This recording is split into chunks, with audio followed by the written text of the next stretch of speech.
আমি বাইরের দিকে অনিমেষ তাকিয়ে আছি। প্রথমে ভেবেছিলাম উনি আমাকে সরি বলছেন। আমি তো এমন কেউ না যে উনি আমাকে সরি বলবেন। আমি ওনার জীবনের গুরুত্বপূর্ণ কেউ না তো। ওনার তো আমার মন খারাপে কিছুই যায় আসে না। আমার জীবনে আমার অবস্থান একটা আগাছার মতো। আগাছা যেমন মানুষ উপড়ে ফেলে, তেমনি একদিন উনিও আমাকে ওনার জীবন থেকে ছুঁড়ে ফেলে দেবেন। কিন্তু আমি তো সেই সুযোগ দেব না। তার আগেই আমি ওনার জীবন থেকে অনেক দূরে চলে যাব। এতটাই দূরে যাব উনি আমাকে আর কখনো খুঁজে পাবেন না। সবাই হাসি ঠাট্টা করছে, কিন্তু আমি নিশ্চুপ। রুনা আসুক, তারপর আমি তোর হাসি বের করব। আমি বলবো তুই অন্য মেয়েদের দিকে তাকিয়ে থাকিস, তাদের প্রশংসায় পঞ্চমুখ, মাঝে মাঝে চোখও মারিস। ছি রুদ্র, তোকে তো আমি ভালো ভাবতাম, আর তুই আমার সংসার ভাঙতে চাইছিস? তোরা ড্রামা অফ কর। সবাই মিলে আজ অনেক ঘোরাঘুরি করলাম, একসাথে সবাই হাওয়াই মিঠাই খেলাম। উনি প্রথমে খেতে না চাইলেও ইলান ভাইয়া জোর করে মুখে ঢুকিয়ে দিয়েছেন। বর্তমানে আমি রাস্তার পাশে দাঁড়িয়ে আছি, গাড়িতে বসে থাকতে থাকতে বিরক্ত লাগছিল। রুদ্র আর ইলান ভাইয়া কি যেন একটা জরুরি কাজে গেছে। যাওয়ার আগে অবশ্য আমাকে গাড়িতে বসে থাকার কথা বলে গিয়েছিল। রিদিয়াপুরা নিজেদের বাসায় চলে গেছে। হুট করে কেউ একজন আমার হাত ধরে রাস্তার পাশ থেকে সরিয়ে নিল। সাথে সাথেই তীব্র বেগে একটা গাড়ি আমার পাশ ঘেঁষে চলে গেল। আচমকা এমন হওয়াতে আমি অনেকটাই ভয় পেয়ে গেলাম। Are you okay? পুরুষালী কণ্ঠ কর্ণকুর হতেই আমি মাথা তুলে তাকালাম। চোখের সামনে স্বল্প পরিচিত একটা মুখ। এই লোকটা আগের বারেও আমাকে বাঁচিয়েছিল, এবারও আমাকে বাঁচালো। আমি মাথা নাড়িয়ে সম্মতি জানালাম, আমি ঠিক আছি। ধন্যবাদ আপনাকে। আবারও আপনি আমার জীবন বাঁচালেন। আপনি আমার জীবন বাঁচিয়েছেন, এর তুলনায় ধন্যবাদটা অতি সামান্য। আমি সারা জীবন আপনার কাছে কৃতজ্ঞ থাকব। কৃতজ্ঞ থাকার দরকার নেই, এটা আমার কর্তব্য ছিল। চোখের সামনে একজনকে তো আর মরতে দেখতে পারি না। আমার জায়গায় আপনি হলেও হয়তো একই কাজ করতেন। বাই দ্য ওয়ে, দুইবার দেখা হলো, কিন্তু আপনার নামটাই জানা হলো না। আমি ইফাত, আপনি? আমি রিয়া। নাইস নেম, ধন্যবাদ। আচ্ছা তাহলে আমি আসি, আর একটু সাবধানে চলাফেরা করবেন। আই থিংক আপনাকে কেউ মারার চেষ্টা করছিল। আপনাকে বাঁচানোর জন্য তো সব সময় আর আমি থাকবো না। উনি আমাকে বাই বলে চলে গেলেন। আমিও সৌজন্যমূলক হাসি দিয়ে বাই বললাম। কিন্তু আমার মাথায় ঘুরছে অন্য চিন্তা। কে আমাকে মারতে চাইছিল? এটা পরিষ্কার কেউ একজন আমাকে মারতে চাইছিল, কারণ আমি মেন রোড থেকে বেশ খানিকটা দূরে দাঁড়িয়েছিলাম। কেউ একজন ইচ্ছাকৃতভাবে আমাকে গাড়ি চাপা দিতে চাইছিল, কিন্তু কে? আমি গিয়ে আবার গাড়িতে উঠে বসলাম। একটু পর উনিও আসলেন। সিট বেল্ট বাঁধতে বাঁধতে উনি বললেন, বাহ, আজকে এত শান্তশিষ্ট। এমনিতে তো তোমাকে ধমকিয়েও এক জায়গায় বসিয়ে রাখা যায় না, আর আজকে নিজে থেকেই এতক্ষণ ধরে শান্তভাবে গাড়িতে বসে আছো। আমি ওনার কথা আর কোনো প্রত্যুত্তর করলাম না। উনি গাড়ি স্টার্ট দিতে দিতে বললেন, তখনকার জন্য রেগে আছো? বকাটা তোমার প্রাপ্য ছিল। এর জন্য আমি তোমাকে সরি বলবো না, ভুলটা তোমার ছিল। জিজু, তোমাকে না ধরলে এতক্ষণে তুমি হসপিটালে থাকতে। আমি এবারেও কিছু বললাম না। উনি আরও কিছু বললেন না। উনি চুপচাপ গাড়ি চালাচ্ছেন। আমি ওনাকে তখনকার ঘটনাটাও বললাম না, বললেই বকাবকি শুরু করে দেবেন। তাই চুপ করে থাকাই ভালো। হুট করে উনি আশ্চর্যজনক একটা প্রশ্ন করে বসেন, ফুচকা খাবে তুমি? মানে ওই যে দেখো ফুচকা আর চটপটির দোকান খাবে? মেয়েদের মন খারাপ থাকলেও নাকি ফুচকা দেখলে মন ভালো হয়ে যায়। আমি একবার দোকানের দিকে তাকিয়ে মুখ ঘুরিয়ে নিলাম। ফুচকা কখনোই আমার প্রিয় খাবারের মাঝে ছিল না। না, খাবো না, আপনি বাসায় চলুন। সিরিয়াসলি, তুমি মেয়ে হয়ে ফুচকাকে না বলছো? মেয়ে হওয়ার পেছনে শর্ত জুড়ে দেওয়া হয়েছে, মেয়ে হলে ফুচকা খেতেই হবে। প্রিয় খাবারের মাঝে ফুচকা থাকতেই হবে? আমি ফুচকা এতটাও পছন্দ করি না। এখানের ফুচকাগুলো নোংরা পরিবেশে তৈরি করে, একজন খেয়ে যাওয়ার পর আরও একজনকে সেই প্লেটে দিচ্ছে। দেখুন, প্লেটগুলো বারবার একই পানিতে ধুয়ে দিচ্ছে। তুমি মেয়ে তো, কলেজ লাইফে থাকতে দেখতাম কলেজ ছুটি হওয়ার পর মেয়েরা হামলে পড়তো ফুচকার দোকানের উপরে।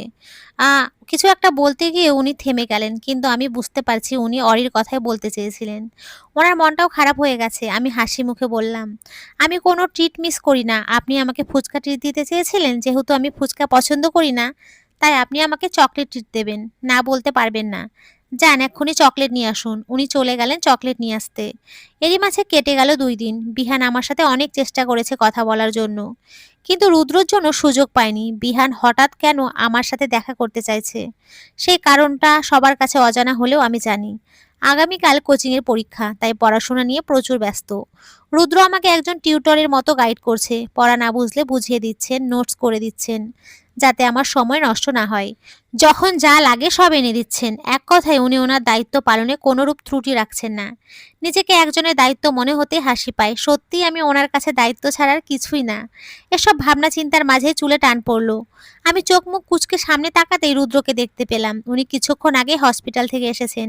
হসপিটাল থেকে এসে শাওয়ার নিয়েছেন, এখনো চুল থেকে টুপ টাপ পানি পড়ছে। শাওয়ার নেওয়ার পর ওনাকে অনেক স্নিগ্ধ লাগছে। একে তো আমার আদেশ অমান্য করে বিছানায় পড়তে বসেছো, এখন আবার পড়াশোনা বাদ দিয়ে স্বপ্ন দেখতে ব্যস্ত হয়ে গেছো। ওনার কর্কশ গলা শুনে ঘোর কেটে গেল। এই লোকটা অলওয়েজ তেতো তেতো কথা বলে, জন্মের পর থেকে মনে হয় শুধু করলাই খেয়েছে। বইটা দাও দেখি, এতক্ষণে কি পড়েছো? শুধু স্বপ্নই দেখেছো নাকি ফাঁকে ফাঁকে একটু পড়াশোনাও করেছো? মাথায় হাত দিয়ে আমি ওনার দিকে চোখ মুখ কুঁচকে তাকাই। বেয়াদব লোক এত জোরে চুলে টান দিয়েছে যে এখনো ব্যথা পাচ্ছি। পরীক্ষার দিন আমার এত টেনশন হয় কি বলবো, টেনশনে পড়াই ভুলে যাই। আর প্রশ্ন কমন পড়লে এক্সাইটেডমেন্টে লিখতে ভুলে যাই, বা কোনটা রেখে কোনটা দেবো সেটাই ডিসাইড করতে পারি না। আজকে সকাল থেকেই প্রচুর টেনশন করছি, টেনশনে রাতে ভালো করে ঘুমোতেও পারিনি। এত টেনশন করো না, তোমার প্রিপারেশন অনেক ভালো, ইনশাল্লাহ পরীক্ষা ভালোই হবে। গাড়িতে উঠে বসলাম, কিন্তু কিছুতেই সিট বেল্ট লাগাতে পারছি না। নিজের হাতের উপরে আরো একটা হাতের ছোঁয়া পেয়ে চমকে পাশে তাকাতেই ঘটে গেল অনাকাঙ্ক্ষিত ঘটনা।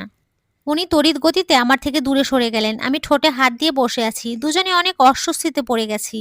এমন একটা ঘটনা ঘটবে যেটা কারো কল্পনায় ছিল না। উনি সিট বেল্ট বাঁধার জন্য আমার দিকে অনেকটা ঝুঁকে পড়েছিলেন। ঠিক সেই সময় আমি পাশে তাকাতেই দুজনের অধর যুগল এক হয়ে যায়। সারা রাস্তা দুজনের মাঝে আরো কোনো কথা হয়নি। গাড়ি কোচিং এর সামনে দাঁড়াতেই আমি ঝটপট নেমে পড়লাম। আমি নামতেই উনি 1 মিনিট সময় ব্যয় না করে চলে গেলেন। আমিও আর পেছন ফিরে তাকালাম না। কোচিং শেষে ত্রয়ী বলল শপিং এ যাওয়ার কথা। আমিও আর না করলাম না। উনি একটু পরে নিতে আসবেন, ওনার সামনে আমি কিছুতেই যেতে পারবো না। লজ্জা আর অস্বস্তিতে আমার অবস্থা বেহাল, তাই ত্রয়ীর সাথে শপিংয়ে যেতে রাজি হয়ে গেলাম। দুজনে একটা রিক্সায় চড়ে বসলাম। রিক্সায় চড়তে আমার বরাবরই ভালো লাগে, সাথে যদি বকবক করার মতো কেউ থাকে তাহলে তো কোনো কথাই নেই। আমরা দুজন নিজেদের কথায় এতটাই ব্যস্ত হয়ে গেলাম যে আর কারো কথাই মনে নেই। রিক্সা এসে শপিং মলের সামনে দাঁড়ায়। রিক্সা থেকে নামতে নিলে হাত থেকে ফোনটা রাস্তায় পড়ে যায়। ফোন তুলে দেখি অফ হয়ে গেছে। অনেকবার অন করার চেষ্টা করলাম, কিন্তু কিছুতেই অন হচ্ছে না। আপাতত ফোনের চিন্তা বাদ দিয়ে শপিং মলের ভেতরে ঢুকলাম। ত্রয়ী অনেক কিছু কিনছে, কিন্তু আমার কিছুই পছন্দ হচ্ছে না। আমার এই এক সমস্যা, নিজের জিনিস নিজে পছন্দ করে কিনতে পারি না। হঠাৎই চোখ আটকে গেল একটা ওড়নায়। ওড়নাটা কালো রঙের, কালোর মাঝে সোনালি সুতোয় কাজ করা। সাধারণ কাজ, তবুও আমাকে ভীষণ আকর্ষণ করছে। ওড়নাটা যেই দোকানে ছিল তার থেকে আমরা অনেকটাই দূরে ছিলাম। হঠাৎই মনে হলো আমার আগে যদি অন্য কেউ কিনে নেয় ওড়নাটা। আমি ত্রয়ীর হাতটা টানা শুরু করলাম। এই রিয়া, কি হয়েছে? তুই আমার হাত ধরে এভাবে টানাটানি করছিস কেন? ড্রেসটা দেখতে তো দিবি। আমি তৈর কথায় পাত্তা না দিয়ে এগিয়ে গেলাম দোকানের দিকে। কেউ একজন ওড়নাটার দিকে হাত বাড়িয়েছিল। তার আগেই ওড়নাটা টেনে আমার কাছে নিয়ে এলাম। ওড়নাটা অপর পাশে ইফাত দাঁড়িয়েছিল, আর উনি ওড়নাটার দিকে হাত বাড়িয়েছিলেন। ওনাকে দেখে আমি অনেকটাই অপ্রস্তুত হয়ে পড়লাম। উনি আমার দিকে অবাক হয়ে তাকিয়ে আছেন। কেমন আছেন ভাইয়া? উনি নিজেকে সামলে নিয়ে বললেন, এই তো ভালো আছি, তুমি কেমন আছো? উফ, সরি, আপনাকে তুমি বলে ফেললাম। আলহামদুলিল্লাহ, সমস্যা নেই, আপনি আমাকে তুমি করেই বলেন। আমি আপনার থেকে বয়সে অনেকটাই ছোট। বাই দ্য ওয়ে, ওড়নাটা কি গার্লফ্রেন্ডের জন্য নিচ্ছিলেন? ত্রয়ী আমার কানের কাছে মুখ নিয়ে এসে ফিসফিস করে বলে, উফ সরি, আপনাকে তুমি বলে ফেললাম। এটা হচ্ছে ছেলেদের মেয়ে পটানোর ট্রেন্ড। ত্রয়ী আর কিছু বলতে চেয়েছিল, তার আগে আমি ত্রয়ীর দিকে চোখ রাঙিয়ে তাকাই। আমার চোখ রাঙানো দেখে ত্রয়ী চুপ করে যায়। গার্লফ্রেন্ডের জন্য না বোনের জন্য? তাহলে আপনি এটা নিন। না না, এটা তুমি নাও, তোমাকেই মানাবে এটাতে। ধন্যবাদ ভাইয়া, আসি তাহলে। ওনাকে বিদায় জানিয়ে বিল পে করে চলে এলাম। এদিকে ত্রয়ীর আনলিমিটেড বকবকানি। আমি এই লোকটাকে কি করে চিনি? লোকটার সাথে এত কথা কেন বলছিলাম? নিজের পছন্দের জিনিস লোকটাকে কেন দিয়ে দিচ্ছিলাম? ত্রয়ীর বকবকানি সহ্য করতে না পেরে আমি ত্রয়ীকে সবকিছু খুলে বললাম। ত্রয়ীর মুখ তো বন্ধই হলো না, উল্টো এনাম ভাইয়াকে গালি দেওয়া স্টার্ট করেছে। কলিং বেল বাজতেই সন্নিতা দিয়ে এসে দরজা খুলে দিল। ড্রয়িং রুমের কোথাও মামুনিকে দেখতে পেলাম না, হয়তো ঘুমোচ্ছে। আঙ্কেলের কড়া নির্দেশ, প্রত্যেকদিন বিকালে মামুনিকে ঘুমাতে হবে, না হলে খবর আছে। বিয়ের এতগুলো বছর হয়ে গেল, এখনো দুজনের মাঝে ভালোবাসা একটুও কমেনি। দিন দিন আঙ্কেল যেন মামুনির প্রতি আরো বেশি কেয়ারিং হয়ে যাচ্ছে। আচ্ছা, রুদ্র তো আঙ্কেলের ছেলে, শুনেছিলাম ছেলেরা নাকি বাবার মতো হয়। তাহলে আঙ্কেল যেমন মামুনির প্রতি কেয়ারিং, তেমন রুদ্র আমার প্রতি কেয়ারিং হতে পারে না? রুদ্র তো আমার প্রতি কেয়ারিংই, তবে সেটা ভালোবাসা থেকে না, দায়িত্ববোধ থেকে। রুমে এসে রুদ্রকে বিছানার উপরে বসে থাকতে দেখে চমকে উঠলাম। এই সময় তো উনি বাসায় থাকেন না। উনি মাথা নিচু করে বসেছিলেন। আমার আসার শব্দ শুনে হয়তো মাথা তুলে তাকিয়েছেন। আমি ওনার চোখ দুটো দেখে ভয় পেয়ে গেলাম। ওনার চোখ দুটো লাল হয়ে আছে, নাকটাও লাল হয়ে আছে। দেখেই বোঝা যাচ্ছে উনি ভীষণ রেগে আছেন, কিন্তু কেন? আমি তো রাগার মতো কিছুই করিনি। এতক্ষণে আপনার আসার সময় হলো? তা কি কি শপিং করলেন? আমাকেও একটু দেখান। ওনার কথা শুনে আমি চমকে উঠলাম। উনি কি করে জানলেন আমি শপিং করতে গিয়েছিলাম? আচমকা উনি আমার হাত থেকে শপিং ব্যাগটা কেড়ে নিলেন, ব্যাগ থেকে ওড়নাটা বের করলেন। বাহ! বেশ সুন্দর তো। এটার জন্যই আমাকে ইগনোর? আমি আবার কারো ইগনোর সহ্য করতে পারি না। হুট করেই উনি ওড়নায় আগুন ধরিয়ে দিলেন। আমি ওনাকে আটকাতে চেয়েও আটকাতে পারিনি। চোখের সামনেই ওড়নাটা পুড়ে ছাই হয়ে গেল। হাতে আগুন লেগে ফোস্কা পড়ে গেছে। বাহ্যিক ব্যথার চেয়েও মনের ব্যথাটা অনেক বেশি। কাঁদতে, কাঁদতে নিচে বসে পড়লাম। কেন করেন এমন আপনি আমার সাথে? হৃদয় নামক কোনো বস্তু কি আপনার নেই? আপনি কি কোনো দিনই অন্যের অনুভূতি বুঝতে পারবেন না? উনি আমাকে বসা থেকে টেনে দাঁড় করালেন। আমার বাহু ধরে দেহালের সাথে চেপে ধরলেন। দাঁতে দাঁত চেপে বললেন, "আমি না হয় হৃদয়হীন, আপনার তো হৃদয় আছে। আপনি তো অন্যের অনুভূতি বুঝতে পারেন। আপনাকে নিয়েও যে কেউ টেনশন করতে পারে সেটা তো আপনি অনুভবই করতে পারেন না। আপনি তো নিজেরটা নিজে বুঝতে শিখে গেছেন। গতকাল অ্যাক্সিডেন্টের কথাটাও আমার কাছ থেকে চেপে গেলেন।" উনি আমাকে ছেড়ে দিয়ে কাবারে লাথি মারলেন। ২ হাত দিয়ে নিজের চুল টেনে ধরলেন। আমি মাথা নিচু করে দাঁড়িয়ে আছি। উনি আবার আমার ২ বাহু চেপে ধরেন। এবার বেশ জোরেই চেপে ধরেন, যার কারণে বেশ ব্যথা পাচ্ছি। একদিকে পুড়ে যাওয়া হাতের ব্যথা আর একদিকে ওনার দেওয়া ব্যথা। চোখ দিয়ে টুপটাপ অশ্রু গড়িয়ে পড়ছে। ইলানের কাছ থেকে যখন জানতে পারলাম তোমাকে কেউ মারার চেষ্টা করেছিল, তখন নিজেকে কেমন পাগল, পাগল লাগছিল। পাগলের মতো ছুটে এসেছিলাম তোমার কোচিংয়ের সামনে। কিন্তু তুমি নেই। পুরো কোচিং তন্ন তন্ন করে খুঁজলাম। ফোনের কথা মাথায় আসতেই তোমাকে ফোন দিলাম। কিন্তু তুমি আমার ফোন পেয়েই ফোন বন্ধ করে দিলে। আমার মনে আরো বেশি ভয় ঢুকে গেল। দুপুর ৩টা থেকে বিকেল ৫টা পর্যন্ত শহরের অলি-গলি তোমাকে খুঁজে বেড়ালাম। এট লাস্ট দেখি তুমি শপিং মল থেকে শপিং করে বের হচ্ছ। অন্যের অনুভূতির মূল্য না দিলে কখনোই নিজের অনুভূতির মূল্য পাবে না। উনি আমার ফোনটা ছুঁড়ে ফেলে দিয়ে চলে গেলেন। আমি হাঁটু মুড়ে ফ্লোরে বসে পড়লাম। উনি এই ভালো তো এই খারাপ। কবে এই অসহ্যকর অনুভূতি থেকে মুক্তি মিলবে?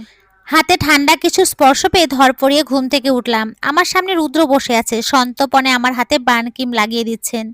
আমি লাফিয়ে ওঠায় উনি বিরক্ত বোধ করলেন। মুখ থেকে চয়ের মতো শব্দ উচ্চারণ করলেন। ক্রিম লাগিয়ে উনি উঠে দাঁড়ালেন। কাট কাট গলায় বললেন, "আমার উপরে রাগ করেছো ভালো কথা, তাহলে সেই রাগ নিজের উপরে কেন দেখাচ্ছ? নেক্সট টাইম এমন করলে এর ফল ভালো হবে না।" আমি ওনার কথার প্রত্যুত্তর করলাম না। আমি নিঃশব্দে শুয়ে পড়লাম।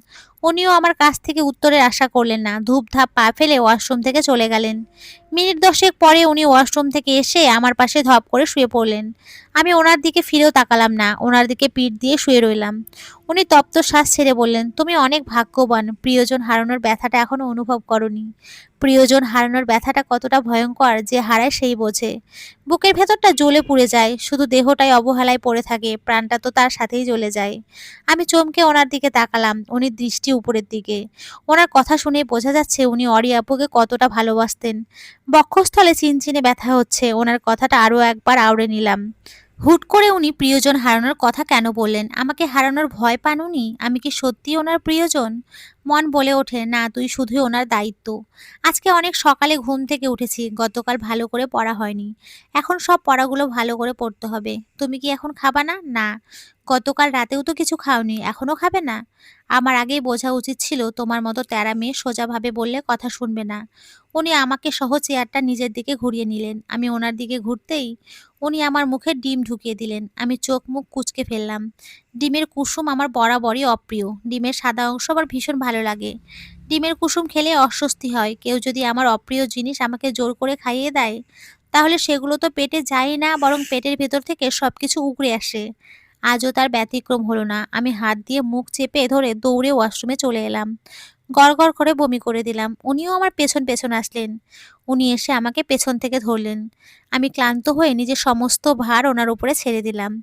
হঠাৎই মামুনি রুমে আসে। আমাকে বমি করতে দেখে মামুনি অস্থির হয়ে বলেন, "এই রুদ্র, কি হয়েছে রিয়ার? এভাবে বমি কেন করছে? কি বলবো তোমাকে? এই মেয়েকে নিয়ে পারছি না। না খেয়ে খেয়ে দিন দিন অসুস্থ হয়ে পড়েছে। ২ দিন আগে বলল মাথা কেমন ঘুরছে, আর আজকে একটু ডিম খেতে না খেতেই বমি করে ওয়াশরুম ভাসিয়ে দিল।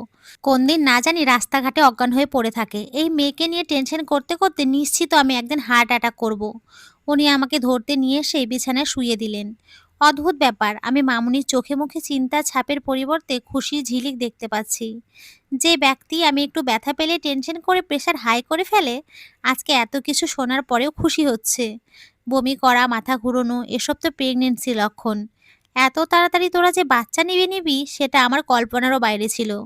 রুদ্র, তুই তো আর অবুঝ না। রিয়া বাচ্চা একটা মেয়ে। মেডিকেলে ভর্তি হওয়া, পড়াশোনা সবকিছুই এখনো বাকি। রুদ্র, তুই এমন কেয়ারলেসের মতো কাজ করলি। যাই হোক, আমি ভীষণ খুশি। মামুনির কথা শুনে আমি চমকে উঠলাম। মামুনি এসব কি বলছে কিছুই মাথায় ঢুকছে না। এরই মাঝে ঘটে ইলান ভাইয়ার আগমন। উনি এসেই সোফায় আয়েশ ভঙ্গিতে সোফায় গা এলিয়ে দিলেন। তোমার এত খুশির কারণ কি আন্টি? দারুণ খুশির খবর ইলান, আমাদের বাসায় নতুন অতিথি আসতে চলেছে। ইলান ভাইয়া ভ্রু কুঁচকে প্রশ্ন করে, মানে? রিয়া প্রেগনেন্ট, রিয়া মা হতে চলেছে। আমি দাদি হতে চলেছি। মামুনির কথা শেষ হওয়ার আগেই ইলান ভাইয়া এক লাফে সোফা ছেড়ে বিছানায় চলে এলেন। আমি হতভম্ব হয়ে তাকিয়ে আছি। আমি প্রেগনেন্ট আর আমিই জানি না। ইলান ভাইয়া রুদ্র পাশে বসে রুদ্রকে আলতো ধাক্কা দিয়ে বলে, তুই তো আমার থেকেও ফার্স্ট। আমি বিয়ে করলাম এতদিন হয়ে গেল এখনো বাবা হতে পারলাম না। আর তুই আমার পরে বিয়ে করে আমার আগেই বাবা হয়ে যাচ্ছিস। সেদিন তো খুব আমাকে বলেছিলি, আর আজ? স্টপ ইলান।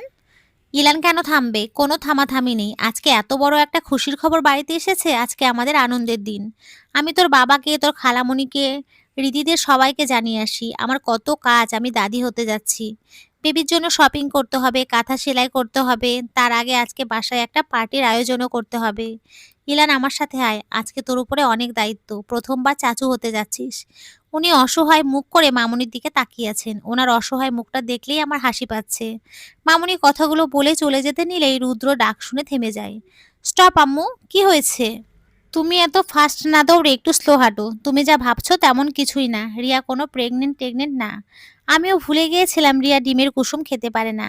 আমি জোর করে খাইয়ে দেওয়ায় বমি করে দিয়েছে। ঠিক মতো খাওয়া দাওয়া না করলে মাথা তো ঘুরবেই। আমি বলছি একটা, তুমি বুঝছো আরও একটা। এই জন্যই মানুষ বলে মেয়েরা ক বলতে কলকাতা বোঝে। মামুনি কপাল চাপড়াতে চাপড়াতে চলে গেলেন। ইলান ভাইয়া বিছানা থেকে উঠতে উঠতে বললেন, আমার আগেই বোঝা উচিত ছিল, তোর মতো নিরামিষকে দিয়ে কিচ্ছু হবে না, রোমান্সও না। ইলান ভাইয়া একটা তপ্ত শ্বাস ছেড়ে চলে গেলেন। ইলান ভাইয়া চলে যেতেই আমি শব্দ করে হেসে ফেললাম। উনি অনেক বিরক্ত হয়ে বললেন, হাসছো কেন? আমার ইচ্ছা আপনার কি? আমারই তো সব কিছু। তোমার জন্য আমাকে কেমন একটা পরিস্থিতিতে পড়তে হলো। আমি ওনার দিকে তাকিয়ে একটা ভেঙচি দিই। আজকে 2 দিন পর কোচিংয়ে আসলাম। আজকে কোচিংয়ে অনেক সকালে আসছি। 2 দিন ধরে কোচিংয়ে আসি না। ত্রয়ীর কাছ থেকে নোট নেওয়ার জন্য আগে আসা। 2 দিন মামুনির জন্য কোচিংয়ে আসতে পারিনি। মামুনির ভাষ্য মতে আমি ভীষণ অসুস্থ, তাই এখন বাসা থেকে বের হওয়া যাবে না। ত্রয়ী আর আমি দুজন দুজনের সাথে কথা বলতে বলতে গেটের দিকে এগিয়ে আসলাম। কোচিং থেকে বের হতেই ত্রয়ী আমার কাছ থেকে বিদায় নিয়ে চলে যায়। আমি এসে কোচিংয়ের সামনে দাঁড়াই। উনি সাফ সাফ বলে দিয়েছেন, নেক্সট টাইম একা একা আসার ভুলটা করলে আমার খবর আছে। আমাকে কোচিংয়ের সামনে চুপ করে দাঁড়িয়ে থাকতে বলেছেন। হুট করে পেছন থেকে কেউ আমার মাথায় সজোরে আঘাত করে। আঘাত এতটাই তীব্র ছিল যে মুহূর্তের মাঝে চোখের সামনে সবকিছু অন্ধকার হয়ে আসলো।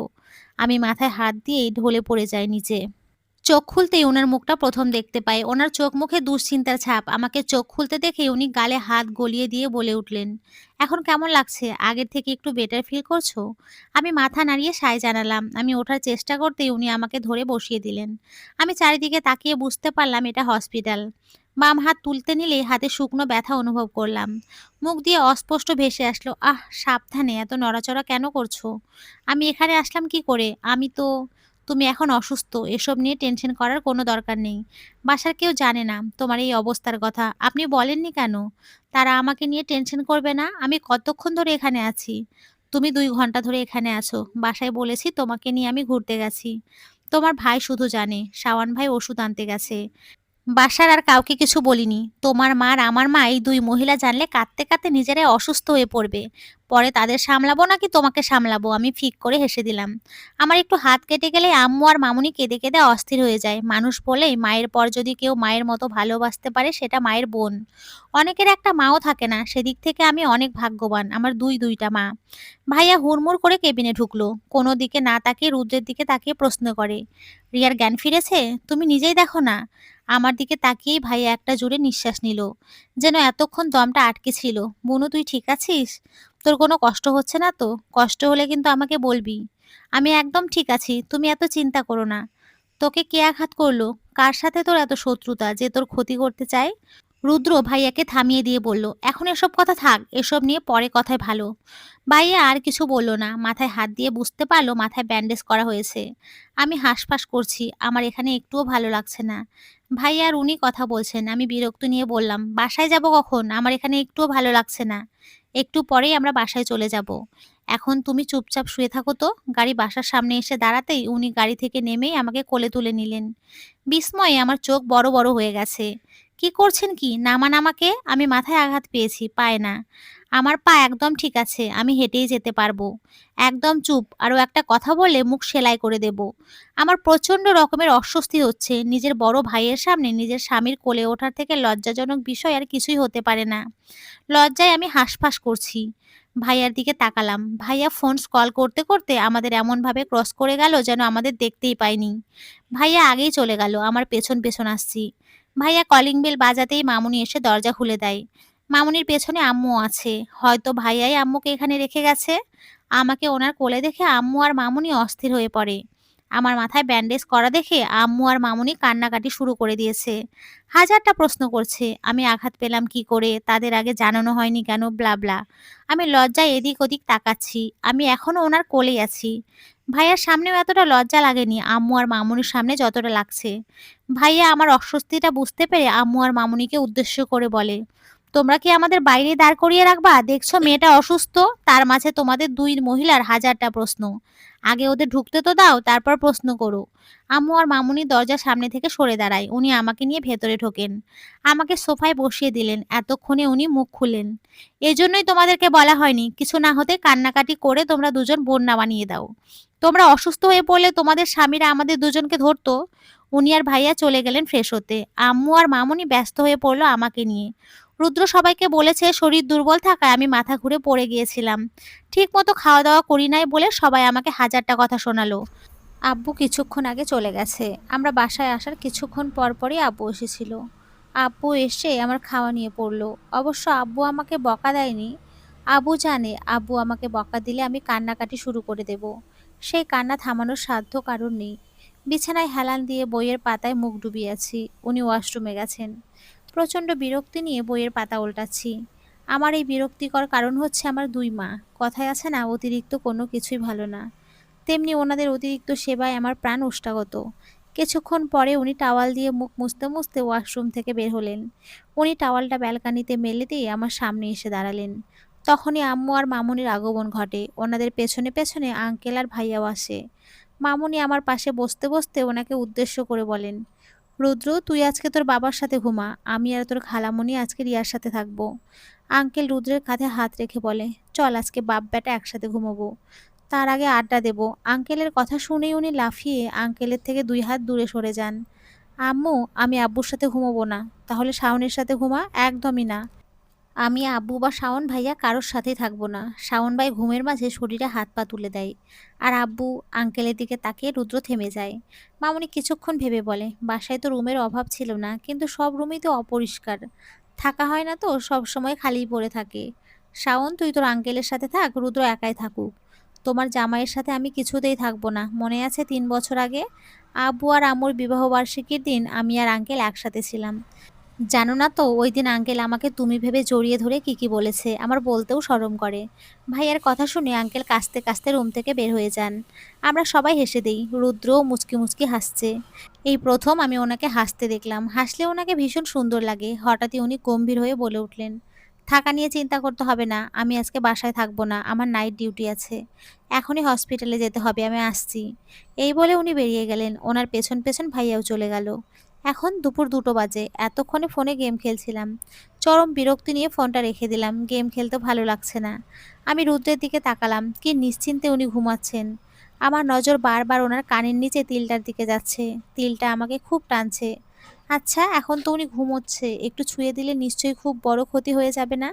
আমি টুপ করে একটা চুমু খেয়ে নিলাম তিলটাই। সাথে সাথে উনি নড়ে উঠলেন। আমি ছিটকে দূরে সরে গেলাম। ভয়ে চোখ বন্ধ করে ফেললাম। সাথে সাথে উনি নড়ে উঠলেন। আমি ছিটকে দূরে সরে গেলাম। ভয়ে চোখ বন্ধ করে ফেললাম। ওনার কোনো সাড়া শব্দ না পেয়ে আস্তে আস্তে চোখ খুললাম। উনি নড়ে চড়ে আবার ঘুমিয়ে পড়েছেন। ওনার ঘুমন্ত মুখটা দেখে হাঁপ ছেড়ে বাঁচলাম। চুপি চুপি রুম থেকে বের হয়ে গেলাম। আজকে মনটা বেশ ফুরফুরে। আমার মনটা তো তখনই ফুরফুরে থাকে যখন ভাইয়াকে খোঁচাতে পারি। আজকে ভাইয়ার ক্রাশের সামনে ভাইয়ার মান সম্মান প্লাস্টিক বানিয়ে দিয়েছি। ফুরফুরে মেজাজ নিয়ে রুমে ঢুকলাম। রুমে ঢুকে ওনার মুখটা দেখে ভয়ে চুপসে গেলাম। উনি আমার দিকে অগ্নিদৃষ্টি নিয়ে তাকিয়ে আছেন। ক্রুদ্ধ কণ্ঠে বলে উঠলেন, বিহান তোমাকে কেন ফোন দেয়? কথাটা বলতে বলতে উনি আমার দিকে ২ পা এগিয়ে আসলেন। আমি ভয়ে ২ পা পিছিয়ে গেলাম। কি হলো, চুপ করে আছো কেন? বিহানের নাম্বার তোমার ফোনে সেভ করা কেন? Answer me. বিহান তোমাকে কেন ফোন দিচ্ছে?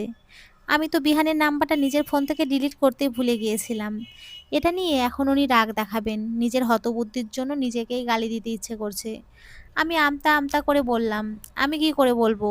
আমি তো ফোন দিচ্ছি না, বিহান আমাকে ফোন দিচ্ছে। বিহান আমাকে কেন ফোন দিচ্ছে সেটা আপনিই বিহানকে জিজ্ঞেস করুন। তুমি ওর সাথে যোগাযোগ না রাখলে ওর সাহস হতো না তোমাকে ফোন দেওয়ার। আজব, আমি কেন ওর সাথে যোগাযোগ রাখতে যাব? আমি কথা বলার মাঝখানে আমার ফোনটা আবার বেজে উঠল। বিহানের নামটা দেখে মেজাজটাই খারাপ হয়ে গেল। বুঝতে পারছি না এই ছেলেটার সমস্যা কি, কেন আমার সুখের সংসারে আগুন লাগাতে চাইছে। বিহানকে কিছু কড়া কথা শোনানোর জন্য ওনার হাত থেকে ফোনটা নিতেই উনি আমার হাত থেকে ফোনটা কেড়ে নিয়ে ছুঁড়ে মারেন। শব্দে আমি কেঁপে উঠি। মুহূর্তের মাঝে আমার চোখের সামনে আমার প্রিয় ফোনটা ভেঙে ৩ টুকরো হয়ে গেল। জলে চোখ আমার টইটুম্বুর হয়ে গেল। উনি আমার বাহু চেপে ধরে বললেন, তোমার ফোনের কোনো দরকার নেই। ফোন ইউজ করার বয়স এখনো তোমার হয়নি। পড়াশোনা করবা, খাবা, ঘুমাবা আর কোচিংয়ে যাবা আসবা। বাসার কারোর সাথে যোগাযোগ করতে হলে আমার ফোন থেকে অথবা আম্মুর ফোন দিয়ে কথা বলবা। না থাকবে বাস আর না বাসবে বাসি। নেক্সট টাইম তোমাকে যদি বিহানের সাথে যোগাযোগ করতে দেখি এর ফল কিন্তু ভালো হবে না, মাইন্ড ইট। কথাগুলো বলেই উনি আমাকে ছেড়ে দিলেন, হন হনিয়ে রুম থেকে চলে গেলেন। ওনার সাথে বিয়ে হয়েছে বলে আমার কোনো স্বাধীনতা থাকবে না? নিজের ইচ্ছে মতো চলাফেরা করতে পারবো না? অসম্ভব, আমি এতটাও বাধ্য মেয়ে নয়। আমি আর ত্রয়ী একটা কফি শপে বসে আছি। ওনাকে অনেক বলে কয়ে কোচিংয়ের কাছের কফি শপটায় এসেছি। উনি সাফ বলে দিয়েছেন একা একা বাসায় ফেরার চেষ্টা যাতে না করি। উনি আমাকে নিয়ে যাবেন। দোস্ত দেখ, ছেলেটা কত কিউট, ফর্সা, লম্বা, কোনো নায়কের থেকে কম লাগছে না। এই ছেলের বউ যে হবে সে ভাগ্যবতী। ইস, আমি যদি সেই ভাগ্যবতীটা হতে পারতাম। উফ, এই ছেলেটা যদি আমার হাজবেন্ড হতো, কপালে নজরের ফোঁটা লাগিয়ে দিতাম, কেউ যাতে নজর দিতে না পারে। দেখ গালগুলো কেমন ফোলা ফোলা, ইচ্ছে করছে গালটা টেনে দিই। ত্রয়ীর কথা শুনে আমি কফি শপের প্রবেশদ্বারের দিকে তাকাই। কফি শপে রুদ্র ঢুকছে। আমার চোখ দুটো বড় বড় হয়ে গেছে, গলায় কফি আটকে গিয়ে কাশি উঠে গেছে। কিন্তু আমার বান্ধবীর সেদিকে নজর নেই, সে তো রুদ্রকে নিয়ে কল্পনার জগতে ভাসছে। দোস্ত দেখ, ছেলেটা আমাদের এদিকেই আসছে। দেখ ছেলেটার হাঁটা স্টাইল। সিরিয়াসলি আমি এবার হার্ট অ্যাটাক করে ফেলবো। আমি নিজেকে সামলে নিয়ে আবার রুদ্রর দিকে তাকাই। রুদ্র আমাদের টেবিলের অনেকটাই কাছে চলে আসছে। উনি আমাদের টেবিলের সামনে দাঁড়িয়ে আমাকে উদ্দেশ্য করে বলেন, তোমার কফি খাওয়া শেষ? আমি মাথা নাড়িয়ে সম্মতি জানাই, চলো এবার। আমি চেয়ার ছেয়ে উঠলাম। ওনার পায়ের সাথে পা মিলিয়ে হাঁটছি। একবার ঘাড় ঘুরিয়ে পেছনে তাকালাম। আমাদের দুজনকে একসাথে দেখে ত্রয়ী যে বেশ অবাক হয়েছে সেটা ত্রয়ীর মুখ দেখেই বোঝা যাচ্ছে। এতটাই অবাক হয়েছে যে মুখটা হাঁ হয়ে গেছে। আমি ত্রয়ীর দিকে তাকিয়ে চোখ মারলাম। ত্রয়ী চমকে ওঠে। আমি মুচকি হেসে চলে এলাম। উনি গাড়িতে উঠলেন, আমিও ওনার পেছন পেছন গাড়িতে উঠলাম। উনি আমার দিকে একটা চকলেট এগিয়ে দিলেন। আমি চকলেটটা নিতে নিতে বললাম, ক্ষতিপূরণ দিচ্ছেন নাকি ঘুষ? যা ভাবো তাই। তোমার সাথে অমন ব্যবহার করা আমার উচিত হয়নি। আমার সবচেয়ে বড় সমস্যা, রাগ উঠলে আমি নিজেকে রাগ কন্ট্রোল করতে পারি না। তবে তোমার একটা বিষয় আমার ভালো লাগে। আমার কোনো বিষয় আপনার ভালো লাগতে পারে আমি তো ভাবতেই পারছি না। আমি যা করি সবই তো আপনার অপছন্দ। আমার রাগ উঠলে তুমি অযথা তর্ক করো না। অন্য সময় তুমি আমার সাথে যেভাবে তর্ক করো তখন তুমি শান্তভাবে আমাকে বোঝানোর চেষ্টা করো। স্বামী স্ত্রীর সম্পর্ক হওয়া উচিত আগুন আর জলের মতো। একজন রেগে গেলে আর একজন শান্ত থাকতে হয়। আমি ওনার দিকে তাকিয়ে আছি। উনি সামনের দিকে তাকিয়ে এক মনে ড্রাইভ করে যাচ্ছেন। উনি যে স্বামী স্ত্রীর সম্পর্কের কথা বলেন, উনি কি আমাকে নিজের স্ত্রী বলে মানেন? প্রশ্নটা করা হলো না। কিছু প্রশ্নের উত্তর না জানাই ভালো। ওনার উত্তরটা যদি পজিটিভ হয় তাহলে হয়তো আমি খুশি হব। যদি নেগেটিভ হয় তাহলে হৃদয়ে দহন বাড়বে। শুধু শুধুই নিজের কষ্ট বাড়ানোর তো কোনো মানে হয় না। বাসায় এসে প্রিলিয়া আপুকে ড্রয়িং রুমে বসে থাকতে দেখে আমি চমকে গেলাম। হুটহাট এদের আগমন আমার সুবিধা ঠেকছে না। আমার পেছনে এসে রুদ্র দাঁড়ায়। আমি পেছন ফিরে একবার রুদ্রর দিকে তাকাই। রুদ্র চোখ মুখ শক্ত করে বলে, কি ব্যাপার প্রিলিয়া, তুমি এখানে কি করছো? প্রিলিয়া সোফা থেকে উঠে দাঁড়ায়। আমাদের দিকে এগিয়ে আসতে আসতে বলে, বারে, আমি বুঝি আমার ফুপির বাসায় আসতে পারি না? না আসতে পারো না, কেন এসেছো এখানে? ফুপির বাসায় আসতে বুঝি কোনো কারণ লাগে? ফুপির বাসায় তো যে কোনো সময় আসা যায়। ফুপির বাসায় আসতে কোনো নিমন্ত্রণ লাগে না, আর না লাগে কোনো কারণ। বিনা নিমন্ত্রণেই তো মানুষ ফুপির বাসায় আসে। প্রিলিয়া আপুর কথাগুলো হয়তো ওনার পছন্দ হয়নি। প্রিলিয়া আপুর এমন হেয়ালিপনা রুদ্র আরও রেগে গেল। চল শক্ত করে বলে, কিসের ফুপির বাসা? আমার আম্মু তোমার ফুপি না। তোমাদের সাথে আমাদের কোনো সম্পর্ক নেই। তাই তোমার কোনো অধিকার নেই আমাদের বাসায় আসার। সন্নিতাদি, সন্নিতাদি। রুদ্রর ডাক শোনা মাত্রই সন্নিতাদি ছুটে আসে। এসব কিছুর মাঝে আমি নীরব দর্শক। শোনো, এই মেয়ে যাতে নেক্সট টাইম আমাদের বাসায় না ঢুকতে পারে। এখন ওকে ঘাড় ধাক্কা দিয়ে বাসা থেকে বের করে দাও। আর দারোয়ানকে বলে এসো নেক্সট টাইম যেন ওকে আমাদের বাসায় ঢুকতে না দেয়। এই মেয়ে আমাদের কেউ না। সন্নিতাদি প্রিলিয়া আপুর হাত ধরে টানছে, কিন্তু প্রিলিয়া আপুর জায়গা থেকে এক চুলো নড়াতে পারেনি, পারার কথাও না। প্রিলিয়া আপুর শরীরে অর্ধেক শক্তি হয়তো সন্নিতাদির শরীরে নেই। এটা দেখে রুদ্র ভীষণ বিরক্তি বোধ করলো। জিন্সের পকেটে হাত দিয়ে উনি কিছু একটা খুঁজছেন। কাঙ্ক্ষিত জিনিস খুঁজে না পেয়ে উনি বিরক্তির মুখে চয়ের মতো শব্দ উচ্চারণ করলেন। উনি এই পকেট ওই পকেট করে খুঁজছেন, কাঙ্ক্ষিত জিনিস পেয়ে স্বস্তির নিঃশ্বাস ফেললেন। ওনার হাতে একটা রুমাল, কিন্তু আমি বুঝতে পারছি না উনি রুমাল কেন বের করলেন। উনি রুমাল দিয়ে প্রিলিয়া আপুর হাতটা ধরলেন, তারপর এক টানে প্রিলিয়া আপুকে ছুঁড়ে মারলেন দরজার বাইরে। প্রিলিয়া আপু পড়ে যেতে গিয়েও নিজেকে সামলে নিলেন। সবকিছু দেখে আমার মুখটা হা হয়ে গেল। উনি মেন ডোর লাগাতে লাগাতে দারোয়ানকে উদ্দেশ্য করে বললেন, এই মেয়েকে গেটের বাইরে বের করে দিয়ে আসো, নেক্সট টাইম যেন ও আমাদের বাসায় প্রবেশ করতে না পারে। উনি মেন ডোর লাগাতে গেলে প্রিলিয়া আপু হাত দিয়ে আটকে দেয়। রুদ্রের দিকে রাগী চোখে তাকিয়ে বলে, এই অপমানের সত্য আমি নেবই। তোমার প্রাণভ্রমরাকে আমি কেড়ে নেব। এটা করার চেষ্টাও করো না। তুমি যার কথা বলছো তার গায়ে যদি একটু আঁচড়ও লাগে, তাহলে আমি তোমাকে কেটে টুকরো টুকরো করে ফেলবো। আমি তো এসব কিছু করতে চাইছিলাম না, কিন্তু তুমি আমাকে করতে বাধ্য করলে। আমি তো সব কিছু ঠিক করতে চেয়েছিলাম, কিন্তু তুমি সব এলোমেলো করে দিলে। আমাকে অপমান করে বাসা থেকে বের করে দিলে তো আমি তোমার। প্রিলিয়া আপুর কথার মাঝেই রুদ্র প্রিলিয়া আপুর মুখের উপরে দরজা বন্ধ করে দেয়। রুদ্র কোনো দিকে না তাকিয়ে সোজা নিজের রুমে চলে গেলেন। কিন্তু আমার মাথায় ঘুরছে অন্য প্রশ্ন। প্রিলিয়া আপু রুদ্রর প্রাণভ্রমরার কথা বললেন। ওনার প্রাণভোমরা কে? আর ওনার প্রাণভোমরার জন্য ভালোবাসা উতলাই পড়ছে। আমাকে তো জানতেই হবে কে ওনার প্রাণভোমরা। আমি দৌড় দিলাম রুমের দিকে। এতটা দৌড়ে আসার জন্য হাঁপিয়ে গেছি। কোমরে হাত রেখে জোরে জোরে কয়েকটা নিঃশ্বাস ছাড়লাম। ওয়াশরুম থেকে আসা পানি পড়ার শব্দ শুনে বুঝতে পারলাম উনি ওয়াশরুমে আছেন। আমি বিছানার উপরে পা ঝুলিয়ে বসে পড়লাম। উনি ওয়াশরুম থেকে বের হলেই ওনাকে চেপে ধরবো। আজকে কিছুতেই ওনাকে আমার প্রশ্ন এড়িয়ে যেতে দেব না। আজকে আমাকে জানতেই হবে কে ওনার প্রাণভোমরা। এদিক ওদিক তাকাতে তাকাতে হঠাৎ নজরে পড়লো একটা ডায়েরির উপর। এই ডায়েরির উপর নজরটা যে আজকে পড়েছে তা কিন্তু নয়। যেদিন থেকে ওনার বউ হয়ে এই রুমে এসেছি সেদিন থেকে এই ডায়েরিটা আমার নজর কাছে, কিন্তু কোনোদিন সাহস হয়নি এই ডায়েরিটা ধরার। আর ইচ্ছেও হয়নি ডায়েরিটা ধরার। কিন্তু আজকে হঠাৎই ডায়েরিটা দেখে অদ্ভুত ইচ্ছে জাগছে। ইচ্ছে করছে ডায়েরিটা একটু ছুঁয়ে দিতে, ডায়েরিটা একটু পড়তে। মনে হচ্ছে এই ডায়েরিটা পড়লে আমি ওনার প্রাণভোমরা সম্পর্কে জানতে পারবো। আজকে আর নিজের মনকে সামলাতে পারলাম না। বিছানা থেকে নেমে পা বাড়ালাম বুক সেলফের দিকে। ঘাড় ঘুরিয়ে একবার ওয়াশরুমের দরজার দিকে তাকালাম। উনি হয়তো শাওয়ার নিচ্ছেন, ওনার আরও অনেকটা সময় লাগবে। ওয়াশরুম থেকে বের হতে বুক সেলফের সামনে দাঁড়িয়ে পায়ের পাতার উপরে ভর দিয়ে ডায়েরিটা হাতে নিলাম। ডায়েরিটার প্রথম পেজ খুললাম। প্রথম পেজে গোটা গোটা অক্ষরে লেখা, তুমি নামক অনুভূতি এত ভয়ঙ্কর কেন? না দেয় দূরে সরে থাকতে, আর না দেয় কাছে আসতে। হঠাৎই আমার হাত থেকে কেউ ডায়েরিটা কেড়ে নিল। পেছনে তাকিয়ে দেখি রুদ্র দাঁড়িয়ে আছে। রুদ্র আমার দিকে তাকিয়ে চোখ পাকিয়ে বলে, নেক্সট টাইম যেন আমি তোমাকে এই ডায়েরি ধরতে না দেখি। আই হোপ তুমি আমার কথাটা বুঝতে পেরেছো। বুঝতে না পারলে কথাটা ভালো করে মাথায় ঢুকিয়ে নাও। উনি কথাগুলো বলেই ডায়েরিটা নিয়ে চলে গেলেন। আমি ওনার যাওয়ার দিকে তাকিয়ে ভেঙচি কাটলাম। সব সময় এক্সট্রা ভাব না নিলে চলে না। পেছন ঘুরে চলে আসার জন্য পা বাড়াতে হাত লেগে বুক সেলফ থেকে একটা বই পড়ে যায়। নিচে ঝুঁকে বইটা তুলতে গেলে বইয়ের নিচ থেকে একটা ছবি বেরিয়ে আসে। আমি ছবিটা হাতে নিই। ছবিটার দিকে ভ্রু কুঁচকে তাকিয়ে আছি। ছবিটা ওনার, কিন্তু এখানে ছবিটার অর্ধেকাংশ, বাকি অংশ কেউ পুড়িয়ে ফেলেছে। দেখেই বোঝা যাচ্ছে ওনার পাশে আরও কেউ ছিল। ছবিটা দেখে আন্দাজ করতে পারছি উনি ক্রোধের বশে ছবিটা পুড়িয়ে ফেলেছে। ওনার একটা হাত ধরে রেখেছে, আর একজন মানুষের দুইটা হাত। হাত দুটো যে কোনো মেয়ের হাত তাতে আমার কোনো সন্দেহ নেই। এবার আমার কাছে সবকিছু ক্লিয়ার হয়ে গেল। ওনার পাশের মেয়েটা অরি আপু। বাবা, অরি আপুর সাথে কাপল পিকও তুলেছে, তাও আবার হাসি মুখে, দাঁত কেলিয়ে কেলিয়ে হাসছে। আর আমার সাথে কথা বলতে আসলে যেন মুখে নিম পাতা পড়ে যায়। আজকে তো আমি ওনাকে হাসিয়ে ছাড়বো। আজ বলবে হঠাৎ কেউ এসে হেসে আলতো চোখে চোখে। আজ বলবে হঠাৎ কেউ এসে হেসে আলতো চোখে চোখে, তোর জন্যই এসেছি আমি। কাকের মতো কাকা কেন করছো? আমি একটা জরুরি কাজ করছি। তোমার এই ফাটা বাঁশমার্কা কণ্ঠের জন্য আমার ডিস্টার্ব হচ্ছে। গুনগুনিয়ে গান গাইতে রুমে ঢুকছিলাম।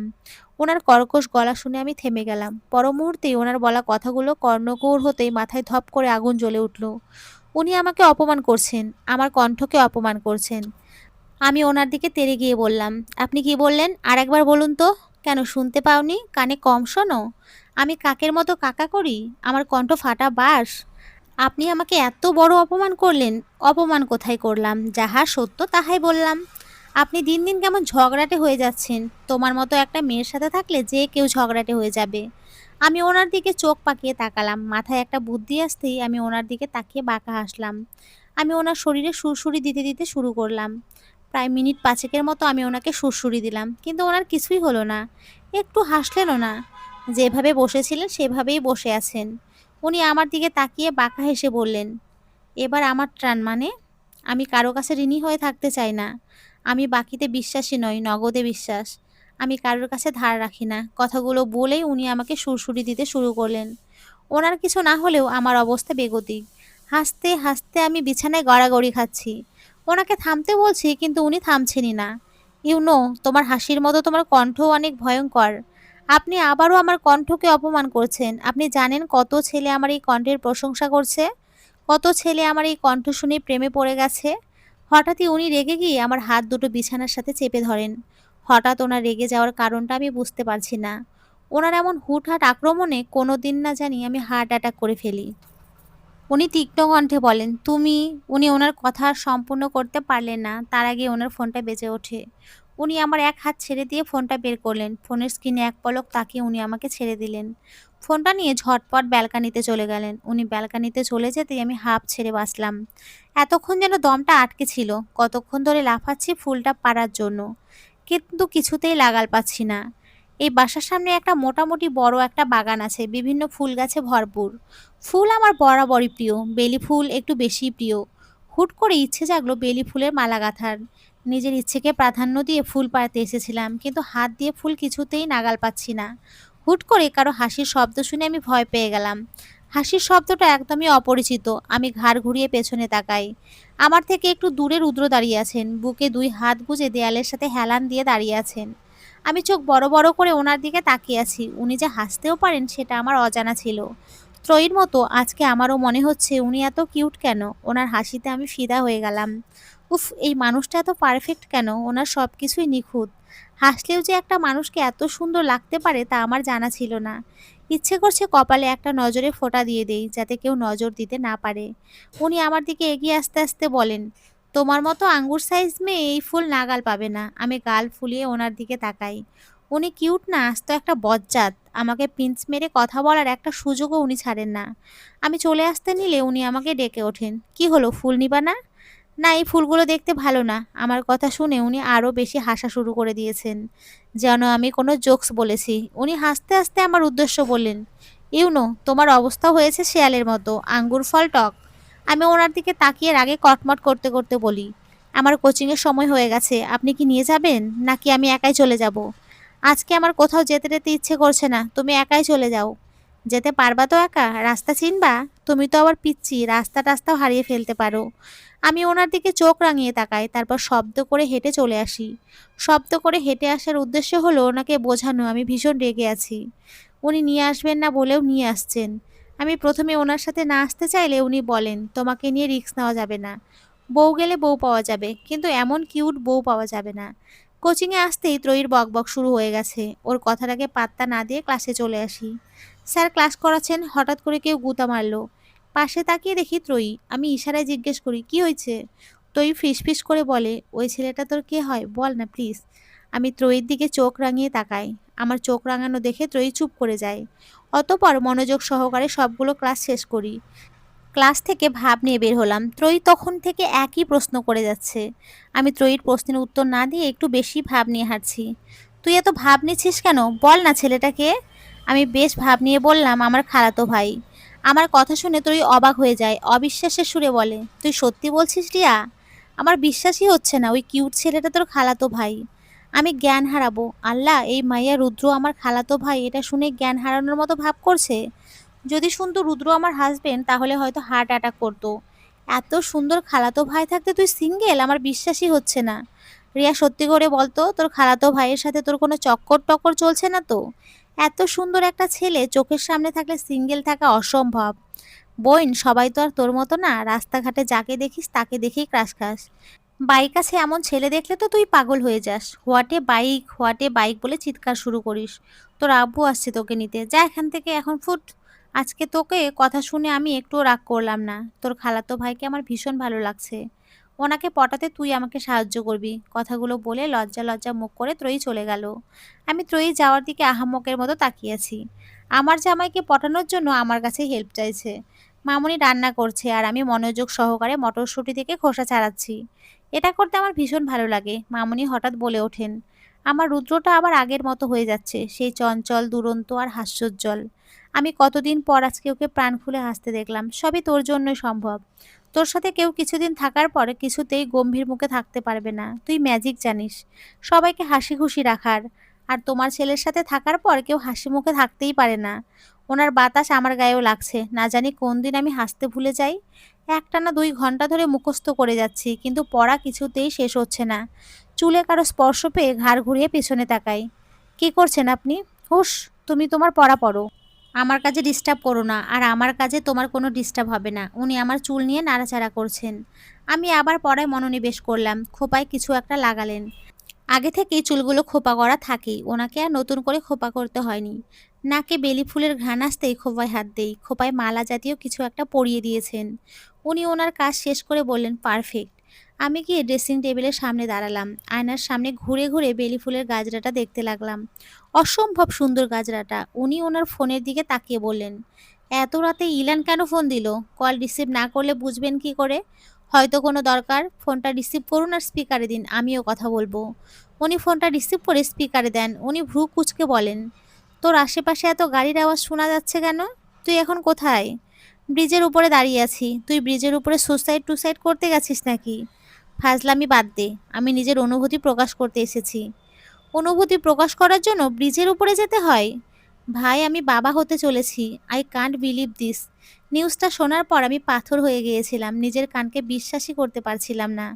আমি নিজের ফিলিংসটা তোকে বোঝাতে পারবো না। পৃথিবীর সবচেয়ে সুখকর অনুভূতি হয়তো বাবা হওয়ার অনুভূতি। আমার বিশ্বাসই হচ্ছে না কেউ একজন আদো আদো গলায় আমাকে বাবা বলে ডাকবে, আমার হাত ধরে হাঁটবে। আমি আমার জীবনের সেরা আনন্দটা পেয়ে গেছি। হঠাৎ করে কানে একটা আর্তনাদ ভেসে এলো। গাড়ির চাকার শব্দ শোনা গেল। তারপর তারপর সব কিছু নীরব। বন্ধুরা, গল্পটি ভালো লাগলে অবশ্যই একটি লাইক দিও। আর পরবর্তী পর্ব খুব তাড়াতাড়ি আসবে। আর তোমরা সকলে খুব ভালো থেকো, সুস্থ থেকো। সকলকে অসংখ্য ধন্যবাদ। নমস্কার বন্ধুরা, খুব ভালো থেকো।